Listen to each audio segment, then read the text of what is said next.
مسلمان بشری تقاضوں کی وجہ سے کئی دفعہ بہت ساری غلطیاں کر بیٹھتا ہے، بہت سارے گناہ ہم سے ہو جاتے ہیں، پھر اللہ فضل فرماتا ہے اور دلوں میں احساس پیدا ہوتا ہے اور اللہ تعالیٰ بندہ مومن کو توبہ کی توفیق عطا کرتا ہے۔ اب یہ کہ توبہ کسی شخص نے کی، اللہ کے حضور وہ رجوع لایا، اس نے ارادہ کیا کہ اب وہ اپنے مالک کا فرما بردار بن کر وقت گزارے گا، نافرمانیوں سے اللہ تبارک و تعالیٰ کی بارگاہ کی جتنی بھی اس سے نافرمانی ہوئی ہے اس سے وہ سچے دل سے تائب ہوگا، تو اس کے لیے وہ کیا کرے؟ توبہ کے بعد کیا شرائط ہیں اور کیا ضروریات ہیں جس کے بعد وہ سمجھے کہ اب میں اس رستے کا مسافر بن گیا ہوں جو رستہ اللہ کی رضا کا رستہ ہے، حضور علیہ الصلاۃ والسلام کی اتباع اور پیروی کا رستہ ہے، وہ رستہ ہے جو جہنم سے بچا کے جنت کی طرف لے کر کے جائے گا۔ تو قرآن مجید نے سورہ نساء کے اندر توبہ کرنے والوں کی بابت ارشاد فرمایا کہ توبہ کرنے کے بعد والی زندگی کیسی ہو، توبہ کی شرائط کیا ہیں، توبہ کن بنیادوں پر ہے۔ کیا خالی توبہ توبہ پکار لینے سے، شب برات کی رات رو لینے سے، شب قدر کی رات آنسو بہا لینے سے اور اللہ کی بارگاہ میں 2 نفل ادا کر لینے سے توبہ مکمل ہو گئی؟ تو قرآن مجید نے یہاں توبہ کا ذکر فرمایا، اگرچہ پیچھے جو آیات ہیں اس میں تذکرہ منافقین کا ہو رہا ہے کہ منافق جہنم کے سب سے نچلے طبقے میں ہوں گے، لیکن فرمایا اگر وہ توبہ کر لیں تو توبہ کے بعد کیا کریں؟ فرمایا الا الذین تابوا، مگر وہ لوگ جو توبہ کر لیں، وَأَصْلَحُوا، اور پھر سنور جائیں، پھر اپنے آپ کو درست کریں، پھر اپنی تربیت کریں، پھر اپنی اصلاح کریں۔ اور کیسے کریں؟ وَاعْتَصَمُوا بِاللَّهِ، اللہ کی رسی کو مضبوطی سے تھام لیں، اللہ کے ساتھ جڑ جائیں، رب رسول سے رشتہ مضبوط کر لیں۔ اور اس مضبوطی کا رنگ کیا ہوگا؟ فرمایا وَأَخْلَصُوا دِينَهُمْ لِلَّهِ، اپنا دین خالص اللہ کے لیے کر لیں، اس میں لوگوں کو دکھانے کا، اس میں دنیا داروں کو راضی کرنے کا، اس میں تصنع کا، بناوٹ کا کوئی شائبہ نہ ہو۔ وَأَخْلَصُوا، خالص کر لیں اپنا دین، کس کے لیے؟ للہ، اللہ کے لیے اپنا دین خالص کر لیں۔ یہ شرائط بتائی جا رہی ہیں، توبہ کے بعد کی زندگی بتائی جا رہی ہے۔ ایک توبہ کریں، پھر اپنی اصلاح کریں، اپنی تربیت کریں، اپنے اندر سے کمزوریاں دور کریں۔ وَاعْتَصَمُوا بِاللَّهِ، اللہ کی رسی کو مضبوطی سے تھام لیں۔ اور پھر ارشاد فرمایا کہ وَأَخْلَصُوا دِينَهُمْ لِلَّهِ، اپنا دین خالص کریں اللہ کے لیے۔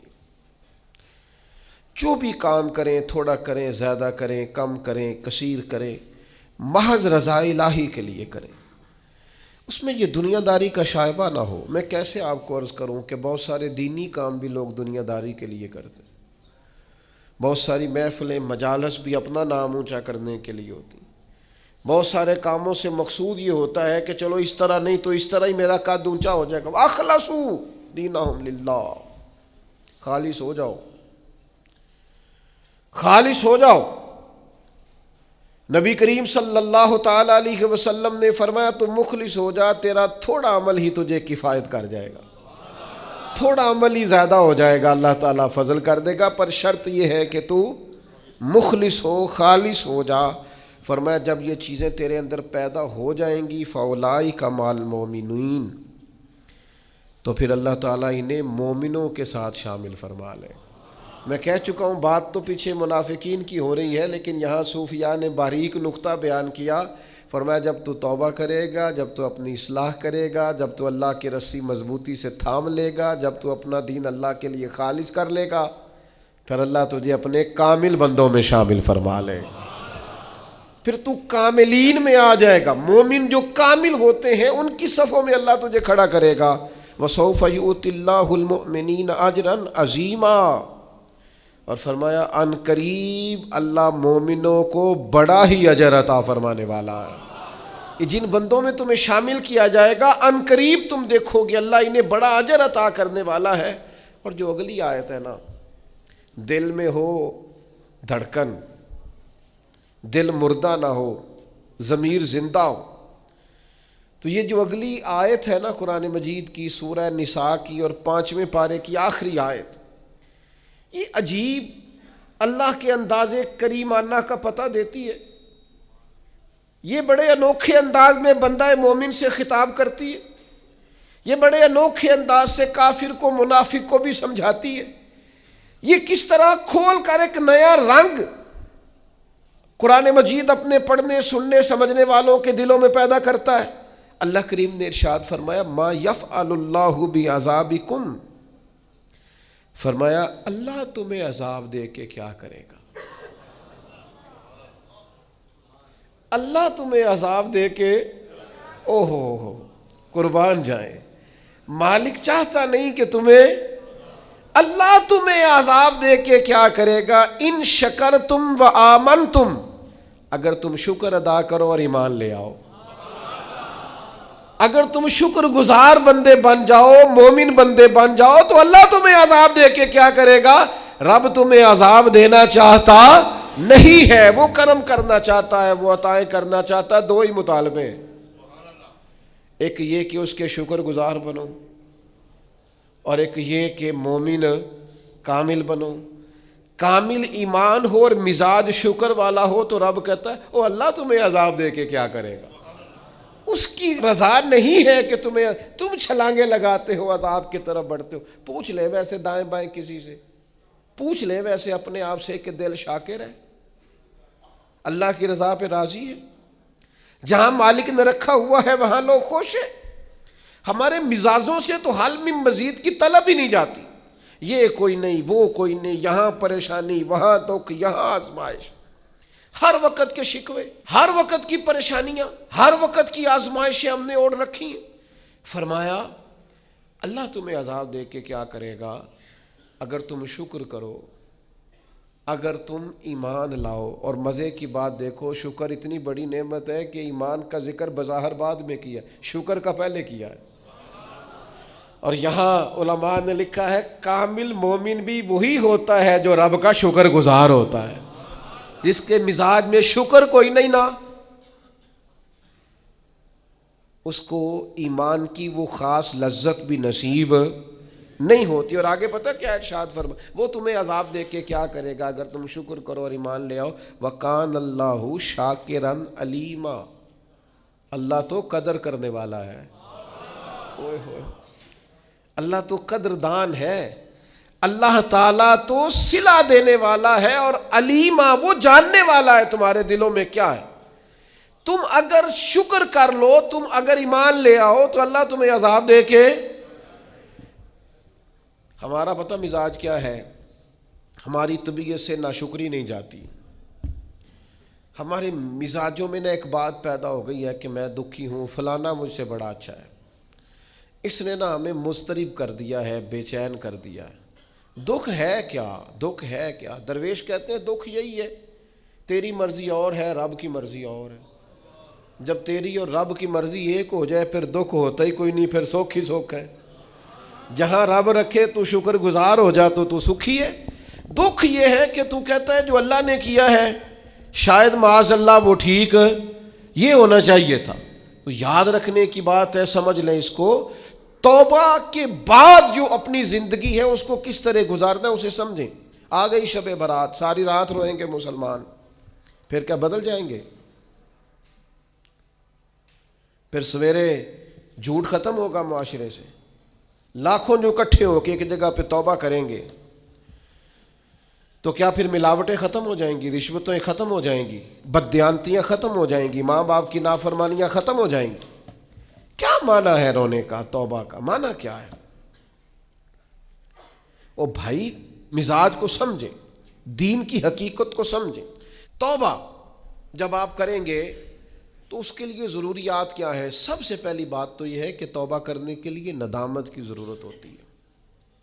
نبی اکرم صلی اللہ تعالیٰ علیہ وسلم نے ارشاد فرمایا، یہ احمد بن حنبل میں بھی حدیث ہے، مسند امام احمد بن حنبل میں، ابن ماجہ میں، دیگر کتب حدیث میں بھی محبوب نے فرمایا، ندامت کا نام توبہ ہے، شرمندگی کا نام توبہ ہے، غلطی کر کے احساس ہو جانے کا نام، اور جن لوگوں میں احساس نہیں ان کی کوئی توبہ نہیں۔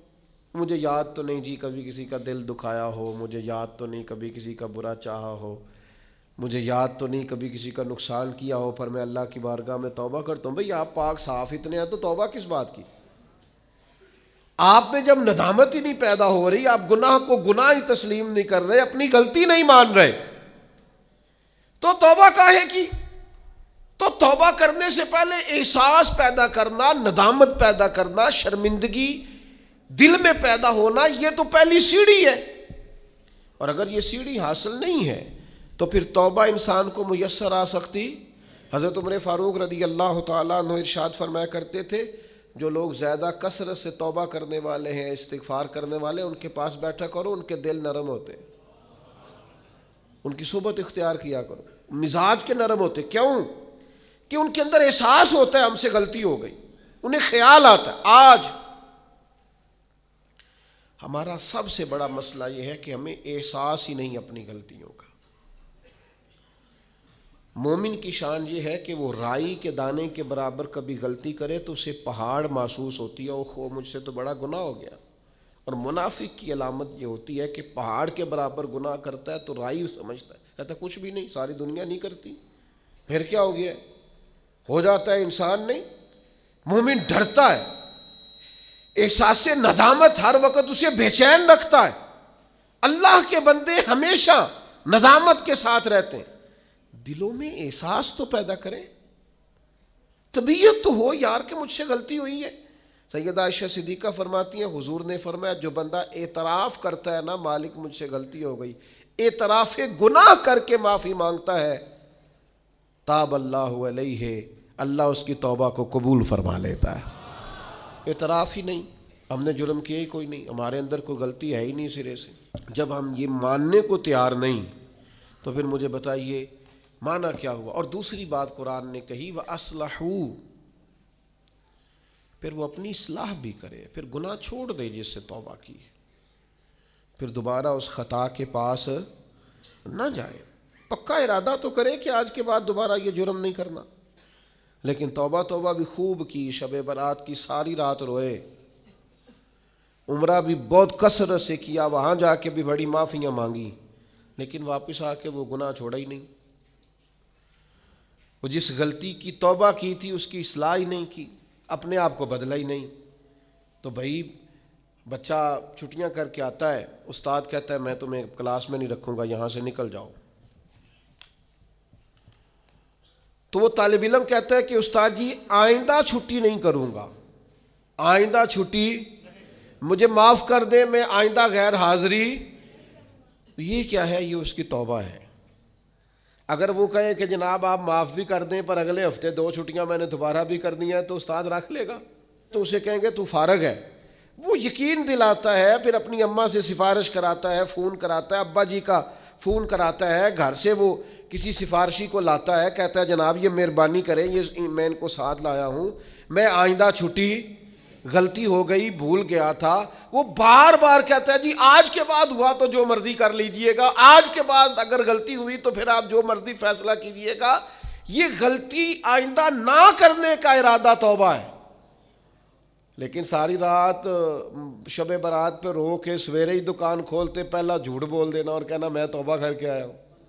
تو حضرت ذوالنون مصری رحمت اللہ تعالیٰ علیہ فرماتے ہیں گناہ سے باز آئے بغیر توبہ کرنا جھوٹے لوگوں کا طریقہ ہے۔ یہ رب سے بھی جھوٹ بول کے آیا رات کو، اس کا پورا ارادہ نہیں تھا توبہ کا، اس لیے کہ گناہ چھوڑنے کا ارادہ ہی نہیں، باز آنے کا پروگرام ہی نہیں۔ اس کا استغفار، اس کی توبہ، یہ جملے تھے، یہ لفظ تھے، یہ زبان کی ادائیگی، قلب اور روح کے ساتھ اس نے توبہ نہیں کی۔ میرے بھائیوں، وقت ہمیں میسر آ رہا ہے، ارادہ کریں نا خطائیں چھوڑنے کا۔ اب کتنی دیر تک بہت سارے حالات بدل گئے، عمریں بڑھ گئیں، بات آگے نکل گئی۔ امام غزالی فرماتے ہیں جس کی عمر 40 سال ہو گئی، اور ابھی بھی وہ گناہ سے باز نہیں آیا، اس کا مطلب یہ ہے کہ وہ اپنے لیے جہنم کا فیصلہ کر چکا ہے معاذ اللہ، اس نے ارادہ کر لیا ہے کہ جانا ہی گویا دوزخ میں، اللہ کی نافرمانی پر کمر بستہ ہو گیا۔ تو دوسری شرط یہ ہے کہ ارادہ کیا جائے کہ میں آج کے بعد یہ والا عمل نہیں کروں گا۔ اور میں نے چھوٹے بچوں کو جو ابھی 15-18 سال کی عمر میں ہوتے ہیں، میں نے انہیں دیکھا ہے کہ وہ اساتذہ کو اور والدین کو کیسے مناتے ہیں، وہ اپنے بڑوں کو کیسے مناتے ہیں، وہ کیسے یقین دلاتے ہیں، کہتے ہیں آج کے بعد دوبارہ آپ مجھے یہ غلطی کرتے تو محسوس ہوتا ہے۔ پھر ان پر بڑے سخت ترین اساتذہ کو بھی رحم آتا ہے، کہتے ہیں یار کہہ تو رہا ہے، آخر بچہ ہے، چلو بھول گیا تھا، رکھ لو، خیال آ جاتا ہے۔ تو جب تک یہ کیفیت پیدا نہیں ہوتی اتنی دیر تک شب برات کی شام ہاتھ اٹھانے کا مقصد سمجھ میں نہیں آتا، دعا مانگنے کا مقصد سمجھ میں، آپ نے پختہ ارادہ ہی نہیں کیا۔ پھر تیسری بات توبہ کے مسئلے میں ہمارے علماء نے یہ لکھی ہے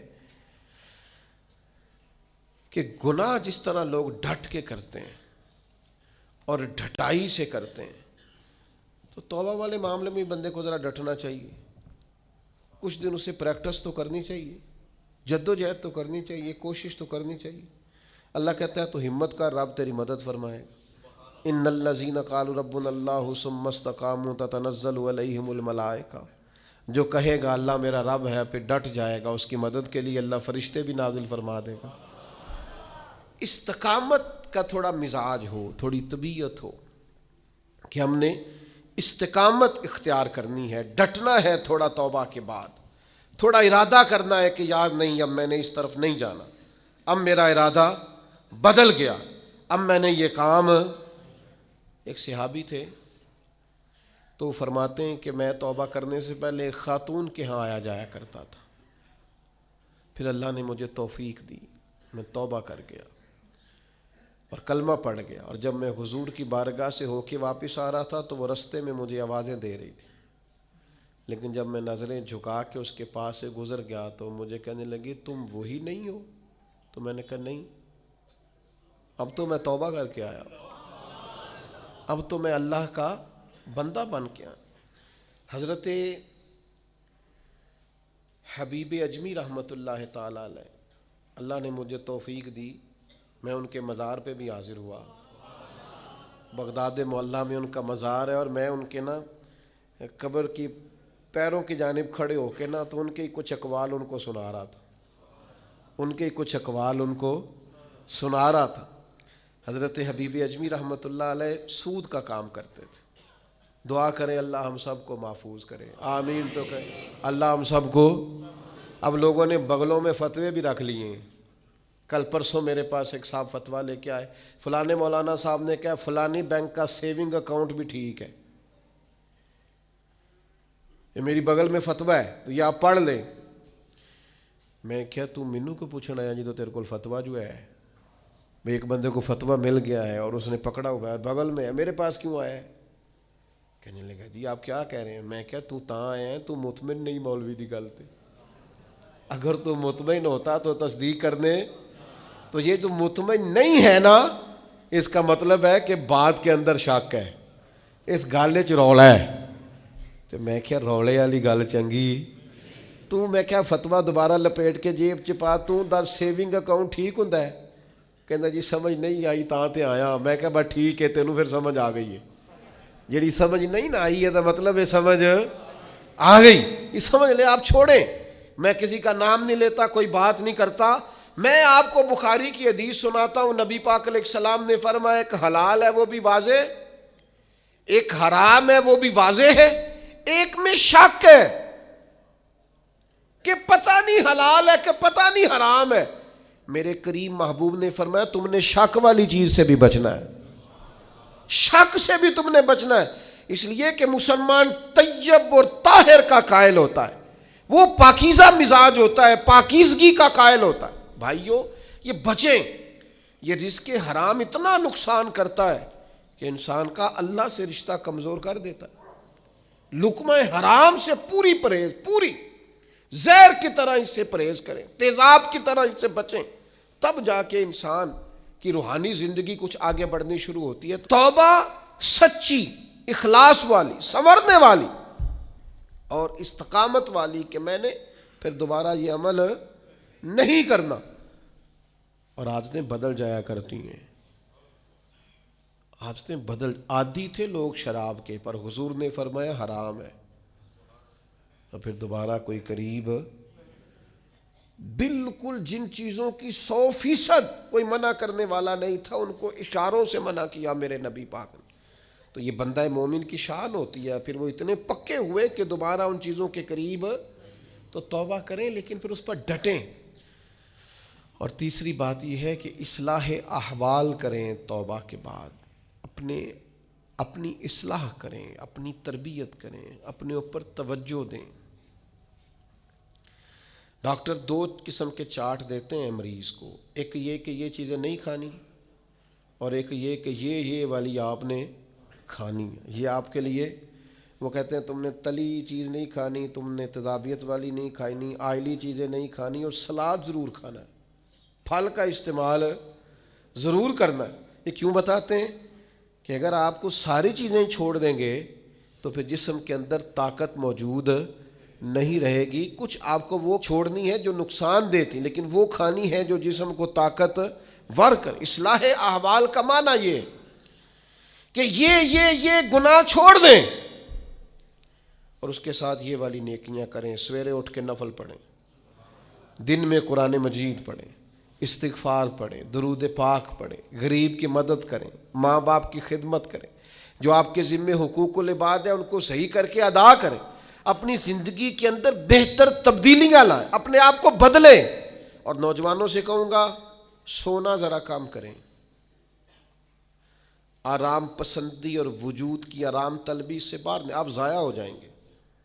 تھوڑی مشقت کریں، تھوڑا کم سونے کا مزاج بنائیں، کم کھانے کا مزاج بنائیں، کم بولنے کا مزاج بنائیں. اصلاح احوال کے لیے ضروری ہے کہ ہم تھوڑی سی لذات کو ایک ایک کر کے کم کرنا شروع کریں تاکہ ہماری روحانی زندگی مضبوط ہونے لگے. پھر میرے بھائیوں، توبہ کے لیے ایک بڑا لازمی اور بڑا اہم اور بڑا بنیادی نقطہ یہ ہے کہ کچھ کام ایسے ہوتے ہیں جو اس نقطے کے بغیر ہو ہی نہیں سکتے. وہ نقطہ کیا ہے؟ وَاعْتَصَمُوا بِاللَّهِ، اللہ کے ساتھ تعلق کو مضبوط کریں،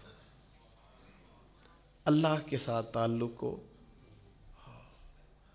حضرت رابعہ بصریہ فرماتی تھی میرے دل میں خیال، مجھے پتہ چل جاتا ہے کہ میرا رابعہ مجھ سے راضی ہے کہ ناراض. نے کہا آپ کو کیسے پتہ چلتا ہے؟ فرمایا جب سویرے مجھے توفیق دیتا ہے نا اٹھ کے مصلی بچھا لے تو میں سمجھ جاتی ہوں آج بڑا راضی ہے. اور جب میں جاگ بھی رہی ہوں اور پھر بھی میری نماز رہ جائے تو لگتا ہے کہ وہ ناراض ہو گیا ہے. بے توفیقی سے بڑی انسان کے لیے محرومی کوئی نہیں ہوتی. اللہ تعالیٰ جب کسی سے ناراض ہوتا ہے تو بعضوں کا سرمایہ نہیں چھینتا، سجدوں کی لذت لے جاتا ہے. لوگوں کے پاس ہر چیز ہوتی ہے لیکن بندگی کا موقع نہیں ہوتا. وَاعْتَصَمُوا بِاللَّهِ، سب کے لیے ٹائم ہو، اور اگر بندے کے پاس سجدہ کرنے کو ٹائم ہی نہ ہو، دیر تک دعا مانگنے کو ٹائم ہی نہ ہو. ایک دن بیمار نہیں ہوئی حضرت رابعہ بصریہ تو کہنے لگی مالک تو ناراض تو نہیں ہو گیا؟ تو مجھے بیمار کرتا ہے تو میں تجھے یاد بڑا کرتی ہوں، میرا نفس کمزور پڑ جاتا ہے، گناہ کی طرف نہیں جاتا، میں ذرا بیمار رہتی ہوں تو ٹھیک رہتی ہوں، مہربانی کر تو میرے اوپر وہ سارا بوجھ ڈال جس سے میرا نفس کمزور رہے اور تیری بات. وَاعْتَصَمُوا بِاللَّهِ، لمبی لمبی دعائیں مانگا کریں، دیر تک اپنے رب کے حضور حاضر رہا کریں. بندوں کو 10-15 منٹ بات سنائے تو وہ اکتانے لگ جاتے ہیں. وہ کہتے ہیں میں نے سن لیا ہے جو آپ نے کہا، مجھے سمجھ آ گئی، آپ بس کریں. آپ وہ کریم ہے، وہ کہتا ہے نہ تمہارے رب کو اونگ آتی ہے نہ نیند آتی. جس وقت بھی دعا مانگو وہ قبول کرتا ہے. اپنا تعلق اللہ رسول کے ساتھ مضبوط کریں. میں اپنے دوستوں سے اکثر کہتا ہوں ہر چیز کمزور ہو جائے، تمہارا مصلی نہیں کمزور ہونا چاہیے. یہ شعبان، یہ رمضان، یہ مصلی بچھانے کے مہینے، مصلی، مجھے اہل عرب کی یہ عادت بڑی اچھی لگتی ہے کہ ان کی گاڑیوں میں بھی قرآن مجید موجود ہوتا ہے اور مصلی موجود ہوتا ہے۔ ہر جگہ نماز کا اہتمام، قرآن کا اہتمام، اس کو اپنی زندگی میں لاگو کریں۔ میری آپ سے اپیل رہے گی کہ خدا را اب ہم بس کریں، بڑی ہو گئی دنیا داری، اور یہ جو ہم نے چاروں جانب جال بچھایا ہوا ہے نا، اس کو بھی راضی رکھا ہوا ہے، اس کو بھی راضی رکھا ہوا ہے، اس سے بھی تعلق بنا ہوا ہے، یہ بڑا کمزور جال ہے، ایک منٹ میں ٹوٹ جائے گا۔ لوگ کوئی نہیں لمبا چلتے کسی کے ساتھ، آرزویں بدل جاتی ہیں، تعلقات بدل جاتے ہیں، کچھ بھی نہیں ہوتا، کوئی نہیں لمبا چلتے۔ میں ایک جگہ بیان کرنے کے لیے گیا تو میں رو پڑا۔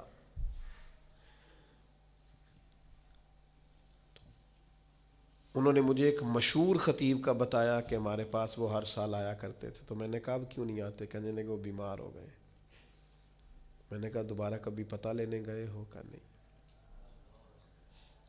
اور میں نے کہا بیچارہ بیمار ہوا ہے، تم نے تو زندگی میں ہی چھوڑ دیا، مرنے کے بعد کیا حال ہوگا؟ لوگوں کو تو اس شہرت سے اور اس واہ واہ سے دلچسپی ہوتی ہے، وہ چمکتے ہوئے آفتاب سے، کبھی سورج ڈوب جائے تو کوئی یاد کرتا ہے اسے، کبھی چاند چلا جائے تو کوئی یاد کرتا ہے۔ او پئیاں دس دیاں قبراں جنہاں تے پھول پے، ادھروں کوئی نہیں جی آمدہ تے ادھروں لکھاں گئے۔ ایک بزرگ اپنے بیٹے کے ساتھ قبرستان گئے تو ایک پرانی قبر پہ بیٹھ گئے اور بیٹھ کے رونا شروع کر دیا۔ پرانی قبر تھی، ٹوٹی ہوئی تھی۔ کہنے لگا ابا جی کیا ہوا، آپ کیوں رو رہے ہیں؟ تو بزرگ تھے نا، اہل معرفت میں سے تھے۔ کہنے لگے پتر کچھ نہیں نا، تو 25 سال سے میں آ رہا ہوں، اس قبر پر میں نے کبھی مٹی ڈلی ہوئی نہیں دیکھی، اس پر کبھی کسی کو پھول ڈالتے نہیں دیکھا، کبھی نہیں دیکھا کوئی اس قبر کے پیروں کی جانب کھڑا ہو کے فاتحہ پڑھ رہا، کبھی نہیں دیکھا کوئی یہاں آیا ہو۔ تو لوگ تو کہنے لگے 20-25 سال تو مجھے بیت گئے۔ ان کا بیٹا مجھے بتانے لگا کہ ابا جی بڑا روئے، والد صاحب کہنے لگے کہ پتہ نہیں ہمارے ساتھ کیا ہونے والا ہے، آتے ہی نہیں لوگ، بھول گئے۔ آپ چلے جائیں قبرستان میں، کئی قبریں شکوہ کریں گی کہ کوئی نہیں آیا، زمانہ بر مزار ماں غریباں۔ یہ جہانگیر کی قبر پہ لکھا ہے کہ میں غریب ہوں، میری قبر پہ تو بلبل بھی کوئی نہیں آتی، کوئی بلبل ہی گیت سنا جائے آ کے، کوئی پروانہ ہی نہیں آتا۔ لیکن بادشاہاں نہ امیراں دے، دیوے بل دے صدا فقیراں دے۔ وہ حضرت پیر میر علی شاہ پاک پتن گئے تو نعرے بڑے لگ رہے تھے بابا صاحب کے، تو کہا یہ کیا ہے؟ فرمایا قرآن سچا ہو رہا ہے۔ رب نے کہا تھا فاذکرونی اذکرکم، مجھے یاد کرنا میں تمہیں یاد کروں۔ فرید نے ساری زندگی اللہ اللہ کی ہے، اب دنیا دیکھو ان کو یاد کر رہی۔ تو میرے بھائیوں، ہم نے توبہ کرنی ہے، لیکن پھر سنورنا ہے، پھر اخلاص پیدا کرنا ہے، پھر اللہ سے جڑنا ہے، پھر اپنے معاملات کو درست کرنا ہے۔ اللہ تعالی ہمیں سمجھنے کی توفیق دے۔